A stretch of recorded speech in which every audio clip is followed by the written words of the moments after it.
Capítulo 37. Eric galopaba en su fino caballo blanco, Alistair yendo en la parte posterior de él, con sus manos sujetas alrededor de su cintura. Nunca se había sentido tan contenta como en este momento. Aquí estaba él, viajando hacia el sur, hacia su tierra natal, con Alistair a su lado, y finalmente, después de todos estos años, a punto de regresar a su patria, para reunirse con su familia. Eric no podía esperar para introducir a Alistair a su familia, a su gente, y casarse con ella. Conocer a Alistair había sido lo mejor que le había pasado, y él no podía imaginar estar alejado de ella, ni siquiera por un minuto. Él estaba muy contento de que ella hubiera decidido venir con él. Mientras cabalgaban más y más al sur, como lo habían estado haciendo durante días, Eric podía sentir el aire cargado de humedad, podía oler el aire del océano, y sabía que se estaban acercando a la costa sur. Su corazón se aceleró. Sabía que a la vuelta de la esquina estarían los acantilados, el océano, el barco, esperando por él, para llevarlos a su patria. Eric no había estado allí desde que era niño, y estaba lleno de emoción. Extrañaba mucho a su familia, y sobre todo, ansiaba ver a su padre antes de que muriera. Esperaba llegar a tiempo. Mientras Eric cabalgaba, sintió emociones contradictorias acerca del anillo. Después de todo, el anillo se había convertido en su hogar. Él había sido traído aquí cuando era niño. Había sido criado para convertirse en el mejor caballero del reino, y el rey Magil había sido como un segundo padre para él. Había sido llevado y criado en la corte del rey, como si fuera su propia casa.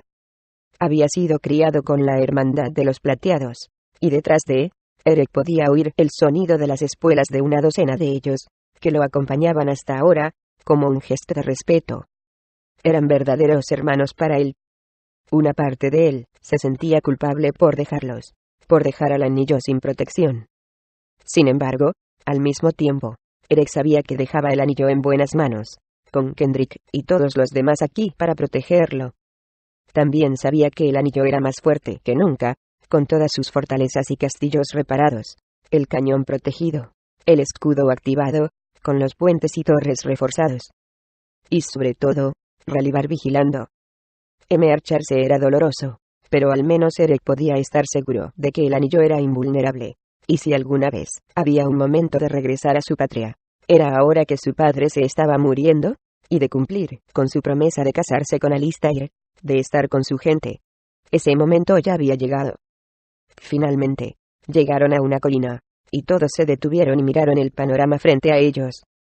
Eric vio el dramático vaivén de las olas del océano meridional, y vio hacia los acantilados que estaban abajo, con enormes nubes de espuma rociando el aire, mientras las olas se estrellaban en la costa. El océano meridional.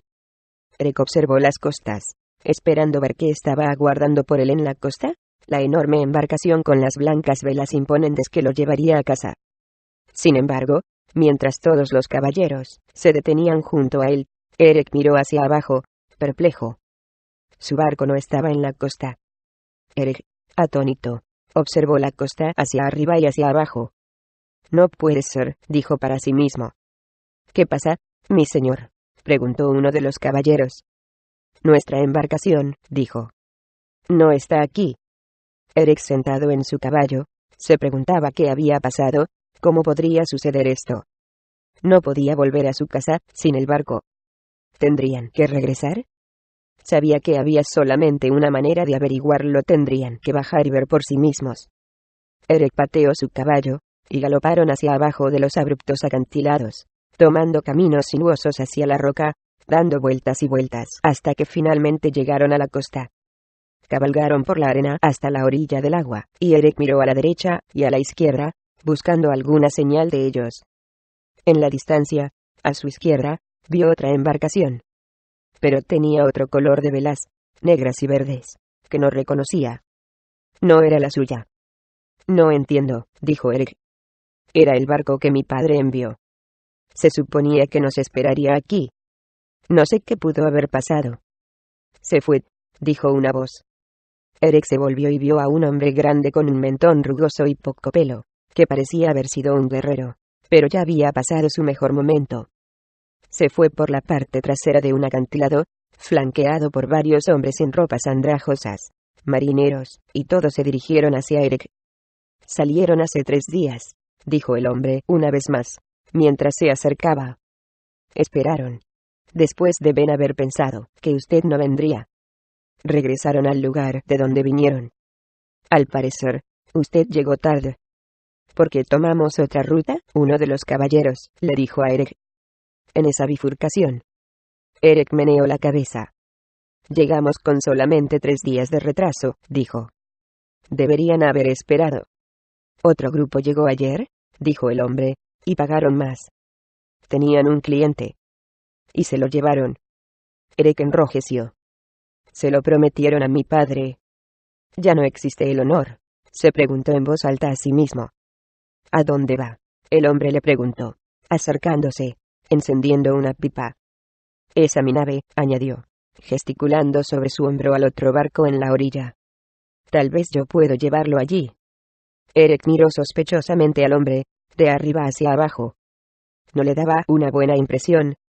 Luego miró la embarcación del hombre. Era evidente que sus mejores días habían terminado. Se veía sucio, desgastado, e incluso desde aquí, parecía estar lleno de gente ordinaria. Tengo que ir a las islas del sur, dijo Eric. A mi patria. Mi padre, el rey, nos espera. Por el precio justo. Yo los llevaré, dijo el hombre. Por el precio justo, dijo uno de los caballeros de Eric, avanzando en su caballo. No sabes con quién hablas. Él es Eric, el campeón de los plateados. Hablarás con él con el mayor respeto. El hombre lo miró, inexpresivo, imperturbable, mientras chupaba tranquilamente su pipa. Plateados, ¿o no? Todo el mundo tiene un precio, dijo el hombre con calma. Soy un hombre de negocios. Y con la caballerosidad no gano nada. Eric miró el barco, atónito. Suspiró, dándose cuenta de que sus opciones eran pocas. Tenía que ver a su padre moribundo. El dinero no es un problema, dijo Eric. Lo que me importa es la seguridad de tu embarcación. No pondré en peligro a mi esposa en un barco con filtraciones. El hombre sonrió, y miró a Alistar de una manera que a Eric no le gustó. Mi barco es el más seguro del mar. No se deje engañar por su aspecto. Un saco de oro, y el viaje es suyo. Si no, dijo, inclinando su sombrero, fue un placer hacer negocios con usted. Uno de los caballeros de Eric gritó, un saco entero. Eso es exorbitante. Eric miró al hombre de arriba a abajo, y pensó. Esto no era lo que quería. Pero no había ninguna otra opción. Tenía que ver a su padre antes de morir. Eric buscó en su cintura, agarró un saco de oro, y se lo lanzó al hombre. Golpeó al hombre en el pecho, y lo atrapó. Lo abrió y sonrió. Ahí están tus honorarios, y mucho más, dijo Eric. Llévanos a ir rápidamente. Y con seguridad. El hombre hizo una reverencia, sonriendo ampliamente. Eric se dio vuelta, desmontó, ayudó a bajar a Alistar, y abrazó a sus hermanos. Protejan al anillo, dijo Eric. Ellos también lo abrazaron. Te veremos pronto, mi señor, respondieron. Sí que lo harán. Eric tomó de la mano a Alistair, y juntos caminaron por la costa, siguiendo al grupo de hombres harapientos. En su interior, Eric sabía que algo andaba mal, pero no podía saber qué era.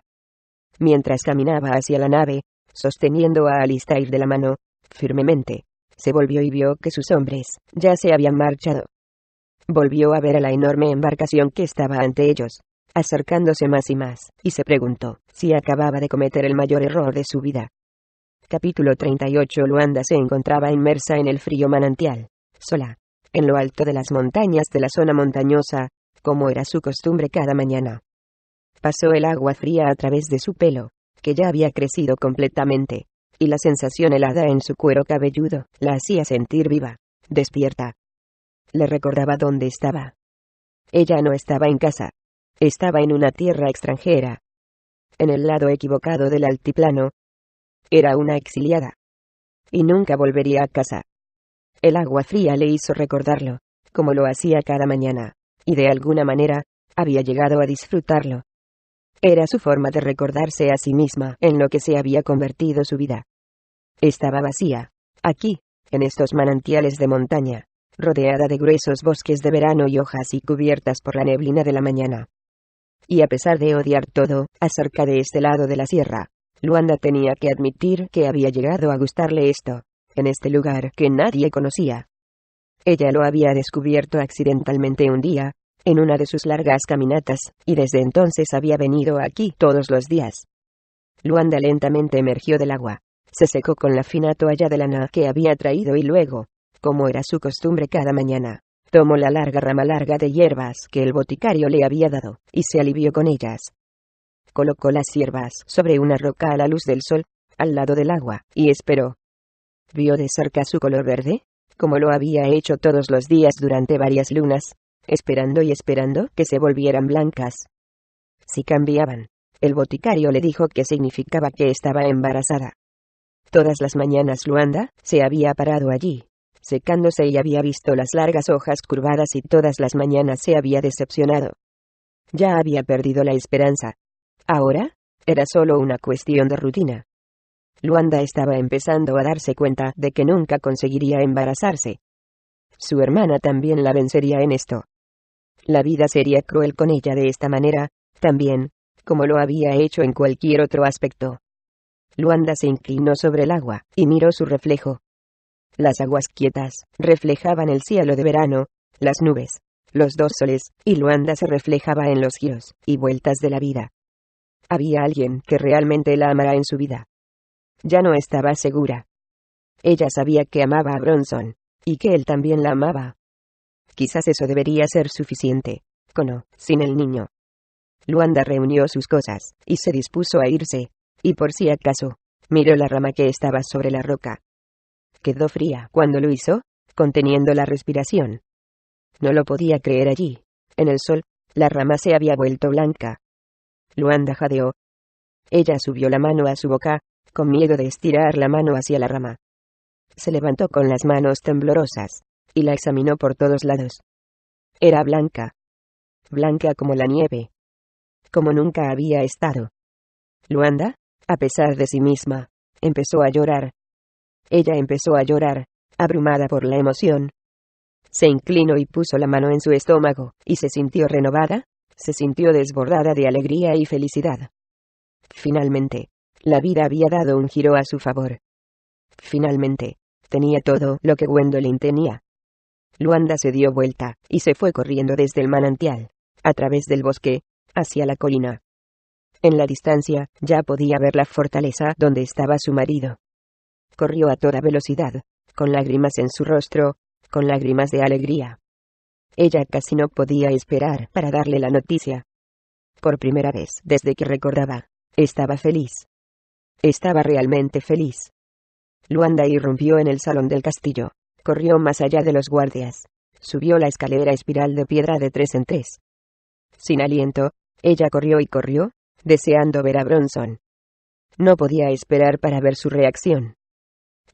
Bronson, el hombre a quien había llegado a amar más que a nada en el mundo, con quien había querido tener un hijo con todas sus fuerzas. Finalmente, sus sueños se habían hecho realidad. Finalmente, serían una familia. Tendrían una familia propia. Luanda llegó al final del pasillo, y se apresuró a través de las altas puertas arqueadas, sin darse cuenta de que no había ningún guardia allí, que la puerta estaba abierta, sin ver nada extraño. Ella corrió a la habitación, y se detuvo en seco. Estaba confundida. Algo estaba mal. El mundo empezó a moverse en cámara lenta alrededor de Luanda mientras miraba la habitación, y allí, en el frío suelo de piedra, al lado de la puerta, se dio cuenta de que había 2 cuerpos. Eran los guardias de Bronson. Ambos estaban muertos. Antes de que ella pudiera darse cuenta del horror, Luanda notó, ahí tirado, en la parte trasera de la sala, otro cuerpo. Ella reconoció su ropa inmediatamente. Bronson estaba ahí tirado, sobre su espalda, inmóvil, con sus ojos abiertos, mirando al techo. Luanda sintió su cuerpo temblar violentamente, como si alguien lo hubiera partido en 2. Tropezó hacia adelante, con sus rodillas débiles, y se derrumbó en el piso, cayendo encima del cuerpo de su marido. Ella agarró las manos frías de Bronson, y miró hacia su cara morada, hacia las heridas por todo su cuerpo. Y lentamente, pero con seguridad, entendió todo. Su marido la única cosa que aún amaba en el mundo. El padre de su hijo. Muerto. Asesinado. No. Luanda gimió, una y otra vez, sacudiendo a Bronson, como si de alguna manera tratara de resucitarlo. Lloró y lloró, sujetándolo, con su cuerpo convulsionando, llena de lágrimas. Luanda necesitaba a alguien, algo, a quien culpar. Estaban los McLeod, por supuesto, quienes habían hecho esto, y a quienes quería asesinar. Si tan solo Bronson hubiera escuchado, si tan solo no los hubiera liberado. Pero eso no fue suficiente. Ella tenía que culpar a alguien más. A la persona detrás de todo esto. En su mente, Luanda se fijó en una persona, su hermana. Gwendolyn. Era su culpa. Sus políticas. Su ingenuidad estúpida. Todo había conducido a la muerte de su marido. Ella había arruinado todo. Ella no solo le había quitado la vida, sino la vida de la única persona que amaba en el mundo. Luanda gritó, fuera de sí, decidida. Ahora, con la muerte de Bronson, no quedaba nada para ella en el mundo. Todo lo que quedaba para ella era inculcar en los demás el mismo sufrimiento que habían depositado en ella. Y lo haría. Luanda se quedó parada, fría y dura, resuelta. Se dio vuelta y salió del pasillo, con el corazón acelerado. Se le ocurrió una idea. Algo que arruinaría a Gwendolyn, de una vez por todas. Y ya era hora de ponerlo en marcha. Capítulo 39. Kendrick, devastado desde su encuentro con su madre, trata de despejar su mente y aliviar sus pensamientos en este día sagrado, mientras caminaba lentamente por la superficie de la montaña, siguiendo el camino en círculos lisos, amplios, andando con cientos de los plateados y soldados, mientras subían por la montaña sagrada, cada uno con una piedra en la mano. El día de la peregrinación había llegado, uno de los días más sagrados del año, y como Kendrick hacía cada año, se unió a sus hermanos en armas en la caminata hasta este lugar. Ellos habían pasado la mañana inmersos en el río, recogiendo rocas selectas. Luego pasaban la tarde en la larga caminata por la montaña, caminando lentamente, rodeando su camino hacia arriba, cada vez más y más alto. Cuando llegaron a la cima, la tradición era colocar una roca, arrodillarse y rezar. Purgar los pecados del año pasado y prepararse para el año siguiente. Era un día sagrado para todos aquellos que defendían el reino. Se consideraba especialmente propicio para un caballero caminar con una mujer que amara. Kendrick había invitado a Sandara, y ella había accedido a venir con él. Ahora, caminaba a su lado, también inmersa en el silencio. Aunque lo intentaba, era difícil para Kendrick sacudir los pensamientos del encuentro con su madre. Aunque habían pasado cientos de kilómetros desde el encuentro, todavía lo tenía presente en su corazón. Deseaba no haberla conocido nunca, deseaba nunca haberla buscado. Por el contrario, Kendrick deseaba haber vivido con el misterio toda su vida, vivido con la fantasía de que su madre era otra persona. Se daba cuenta de que a veces, la fantasía era más valiosa que la realidad. La fantasía podía sostenerte, mientras que la vida real podría aplastarte. ¿Estás bien, mi señor?, preguntó Sandara. Kendrick se volvió y la miró, interrumpiendo sus pensamientos. Como siempre, mirarla le hacía olvidar sus preocupaciones. Amaba a Sandara más de lo que podría decir. Era tan hermosa, tan alta, con hombros anchos, piel oscura, ojos oscuros, y la mirada de la raza del imperio, tan exótica, tan diferente a todas las que había conocido. Tomó su mano mientras caminaban. Estaré bien, dijo. Creo, mi señor, que todavía estás molesto por tu encuentro con tu madre, dijo ella. Kendrick se mordió la lengua, sabiendo que tenía razón, pero no se sentía listo para hablar de ello. Sandara suspiró. Mi madre era una mujer fría, cruel, despiadada, dijo. Ella me odiaba. Mi padre era un gran guerrero, y amable con todos. No soy cruel ni mala, como mi madre. Elegí asumir las características de mi padre. Él la miró y notó que ella lo miraba intensamente. ¿No lo ves?, dijo ella. Quien haya sido tu madre o tu padre, no te afecta. Buscas identificarte con ellos. Pero eres tú mismo. Para entender quién eres, mírate a ti mismo. Sé la persona que elijas ser. Tú eliges ser quien eres. Tú te moldeas a ti mismo, cada momento de cada día.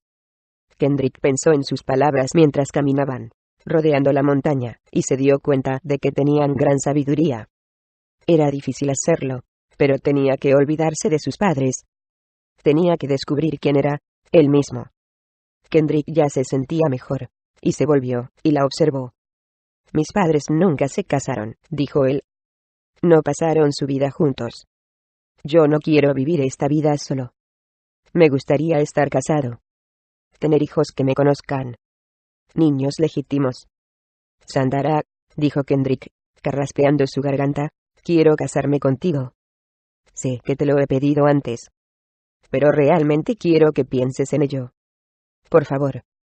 Sandara miró hacia el suelo, y sus ojos se llenaron de lágrimas. Te amo, mi señor, respondió. En verdad. Pero mi casa está lejos. Si no hubiera un océano entre nosotros, sí, me casaría contigo. Pero debo regresar a casa. Con mi gente. Al imperio. Con los que conozco y amo. Pero no estás ahí, dijo Kendrick. Estás aquí, ahora. Y tu familia está esclavizada allí. Sandara se encogió de hombros. Es cierto. Pero prefiero vivir siendo una esclava en mi casa libre, lejos de mi pueblo.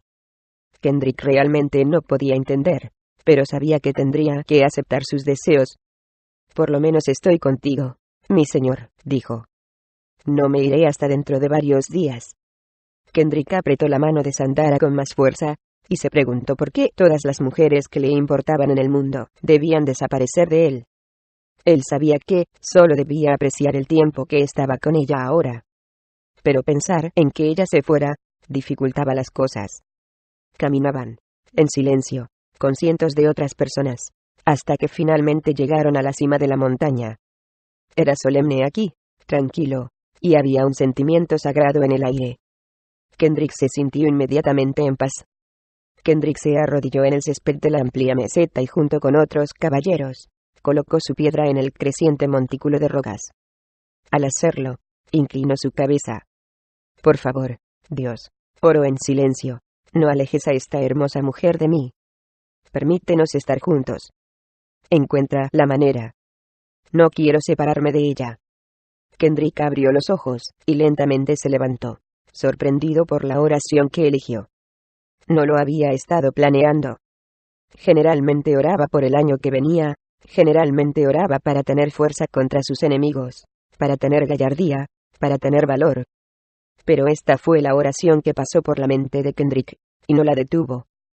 Se dirigió a Sandara, y ella sonrió de nuevo. Oré por ti, mi señor, dijo. Para que encuentres la sabiduría y la paz. Kendrick sonrió.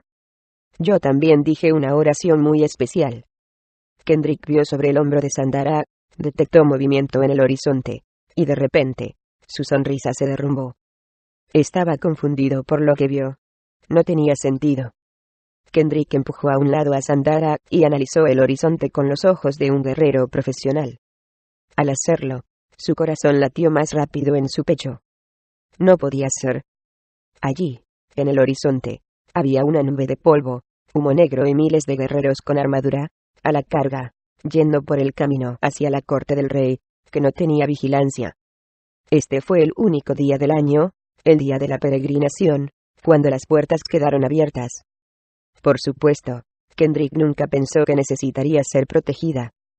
¿Quién podría atacarlos cuando el anillo era tan seguro y estaba protegido?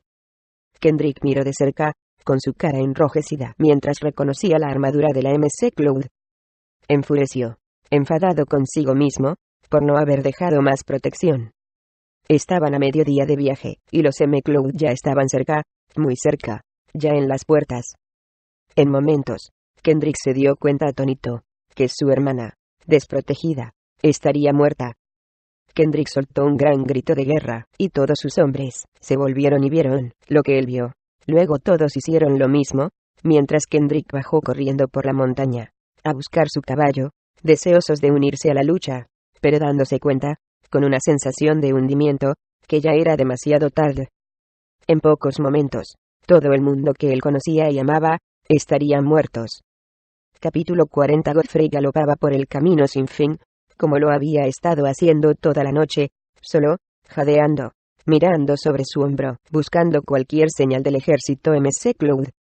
Lo vio, como había hecho a lo largo de todo su camino, levantando una enorme nube de polvo en el horizonte, a no más de media hora detrás de él. Godfrey tragó saliva y pateó su caballo con más fuerza. Godfrey sabía que no había ningún margen para el error mientras galopaba. Estaba más agotado que nunca en su vida. El sopor de su ebriedad había pasado, y sentía que podía caer en cualquier momento. Estaba sudando, muy fuera de forma para esto. El sudor goteaba en sus ojos, y ardía. Había un risco delante de él, y oró a todos los dioses que conocía, para que al llegar, la corte del rey estuviera a la vista. Sus oraciones se hicieron realidad. Finalmente, en la distancia, Godfrey se sintió aliviado al ver las puertas reconstruidas de la corte del rey. Como sospechaba, estaban abiertas completamente, con solamente un puñado de soldados haciendo guardia. Desde luego, era el día del peregrinaje, y cientos de caballeros que generalmente estaban de guardia, estaban arriba, en la montaña, y no volverían hasta la noche. Pero para entonces, Godfrey sabía que sería demasiado tarde. Todos serían asesinados, toda la ciudad saqueada. Godfrey pateó su caballo con determinación mientras iba a una velocidad vertiginosa, respirando con dificultad, con su corazón golpeando en su pecho. Finalmente, al acercarse a las puertas de la ciudad, los pocos guardias que estaban ante ellas, soldados jóvenes, novatos, lo miraron sorprendidos, sin entender. «Tranquen las puertas», gritó Godfrey. «¿Qué?», gritó uno de ellos. Los soldados se miraron entre ellos, perplejos, pensando que Godfrey estaba enojado. Godfrey se dio cuenta, sin duda, de que probablemente parecía estar loco, teniendo en cuenta su aspecto, con el pelo desaliñado, sudoroso, sin afeitar, con resaca, con el pelo en sus ojos, y habiendo viajado toda la noche. Godfrey enrojeció, resuelto. «Viene un ejército», gritó. «Cierren las puertas, o los voy a matar yo mismo». Los soldados finalmente miraron sobre el hombro de Godfrey, observando el horizonte. Al principio, eran inexpresivos, desconfiaban. Pero entonces, Godfrey vio sus ojos bien abiertos, en pánico, y se dio cuenta de que los M-Cloud debían haber llegado a la colina. Los soldados, de repente frenéticos, se apresuraron a bajar la puerta. «Suenen los cuernos», Godfrey gritó, mientras cabalgaba a través de las puertas abiertas, antes de que los hombres las bajaran. El sonido de los cuernos llenó la ciudad, haciéndose eco uno al otro, en coro. Sonaban siguiendo un patrón de tres, el sonido de una evacuación de la ciudad, un sonido que Godfrey nunca había escuchado en su vida. Miles de civiles salieron rápidamente de sus viviendas, disciplinados, preparados, corriendo a través de las calles de la ciudad, dirigiéndose en forma ordenada para la ruta de evacuación a lo largo de la parte posterior de la ciudad. Gwendolyn había pensado en todo, y había preparado bien a su gente. Godfrey estaba complacido de ver que estaba funcionando, y tuvo una sensación extraña, una que nunca había sentido. Fue una sensación de propósito. Un sentimiento de haber contribuido, de haber hecho una diferencia, de ser valiente, de ser querido, y ser necesario. Un sentimiento de responsabilidad. Era ajeno a él, y le gustó. Godfrey, envalentonado, fue velozmente hacia el castillo donde sabía que iba a estar su hermana, y mientras corría, los asistentes lanzaron las puertas, al reconocerlo como hermano de la reina. Él no tomó el tiempo para desmontar, sino que prefirió galopar a través de la entrada, en el gran salón, y todo el camino por el pasillo hasta llegar a la escalera. Saltó de su caballo, cayendo al suelo, tratando de respirar, y tropezó en las escaleras, subiendo 3 y 4 a la vez, jadeando. Finalmente, llegó a la planta superior, corrió por el pasillo, y llegó a las antiguas puertas de la sala del Consejo de la Reina, el lugar donde su padre se había sentado con su consejo. Godfrey ni siquiera se detuvo cuando los guardias intentaron bloquear su camino. Corrió hacia ellos con su hombro, quitándoles del camino de un golpe. Después puso un hombro en la puerta, y la abrió de golpe. Godfrey tropezó en el cuarto, asustando a todo el mundo. Su hermana, en su trono, sosteniendo a Guwaine, estaba parada, igual que las decenas de miembros del consejo, todos mirándolo, asombrados. Evidentemente había interrumpido una reunión importante. Godfrey, dijo Gwendolyn, ¿por qué estás aquí? ¿Qué significa esto? Vete, ahora. Godfrey jadeó, sin aliento. ¿No escuchaste los cuernos? Nos están atacando. La sala se convirtió en un caos, mientras Gwen, y todos los concejales, corrieron hacia las ventanas. Gwen sosteniendo a su bebé. Abrieron las recién instaladas vidrieras en las ventanas. Al hacerlo, el sonido de los cuernos se escuchó en la habitación, al igual que el sonido de la conmoción y el caos que había abajo. Godfrey se unió a ellos, y cuando todos miraron, sus caras tenían una expresión de horror. Godfrey, de pie junto a su hermana, pudo ver al ejército MC Cloud corriendo hacia sus puertas. Mientras el pánico y el temor se extendían por toda la habitación, incluso entre todos estos soldados curtidos, Gwen se mantuvo en calma. Godfrey se dio cuenta de que ella se había vuelto una líder dura, incluso más dura que todos estos hombres. Evacúen de inmediato, ordenó Gwendolyn a sus hombres. Hagan lo que dice mi hermana. Todos ustedes. Ahora. Los concejales entraron en acción, corriendo de la habitación. Stephen, sin embargo, se negó a alejarse de su lado, subiendo y parándose a su lado. Gwen estaba sosteniendo a Gwen. Stephen era el único que quedaba en la habitación con ella, aparte de Godfrey. Debes ir con ellos, le dijo Gwen a Godfrey. ¿Y tú? Preguntó Godfrey, asombrado por su calma, por su intrepidez. Gwen meneó la cabeza. Estaré bien, dijo ella. Sin embargo, Godfrey sospechaba que ella estaba siendo fuerte. Cuando miró, se inspiró en ella. No, dijo. Algo dentro de él cambió. No puedo irme. Los hombres necesitan ayuda custodiando las puertas. Gwen meneó la cabeza. Vas a morir, dijo ella. Entonces lo haré, dijo Godfrey. Y por primera vez, no tenía miedo. Realmente no tenía miedo.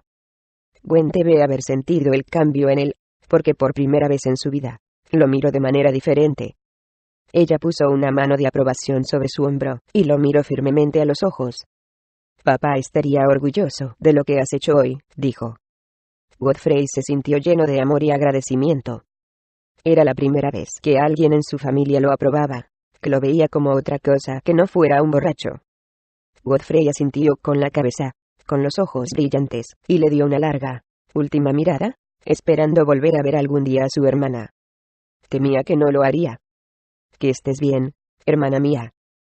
Godfrey se dio vuelta, y corrió hacia abajo del pasillo, determinado, bajando rápidamente las escaleras, y saliendo por la puerta del castillo, y hacia las enormes puertas delanteras de la ciudad. Él no hizo una pausa mientras saltaba y ayudaba a una docena de soldados luchando para cerrarla. Él llegó y puso un hombro sobre ella, e hizo una diferencia. Gracias a él, la puerta de hierro finalmente se cerró por completo. Tan pronto como lo hizo, Godfrey ayudó a los hombres a levantar una barra de hierro grueso, y lo puso antes de las barras. Fue justo a tiempo.